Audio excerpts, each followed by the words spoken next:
ગાજન ગ્રામ પંચાયતમાં સરપંચની ચૂંટણીના ઉમેદવાર ચૌહાણ ગીતાબેન વિપુલસિંહ મારા ધર્મપત્ની છે અને એમને સરપંચ તરીકે ઉમેદવારીનું ફોર્મ ભરાવ્યું છે.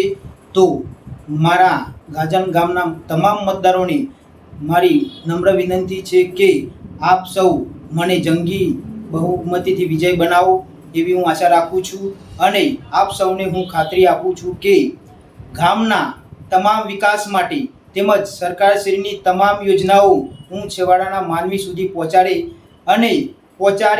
સાથે સાથે એના માટે જે પણ મહેનત કરવાની થાય તો હું તત્પર રહીશ.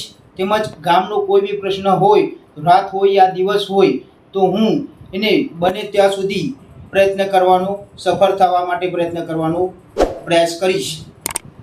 અને ચૌહાણ ગીતાબેન વિપુલસિંહનું નિશાન છે ટેબલ, અનુક્રમ નંબર 1. આ ટેબલ ઉપર નિશાનને મત અપાવી વિજય બનાવો એવી આપ સૌ મતદારોને નમ્ર અપીલ કરું છું.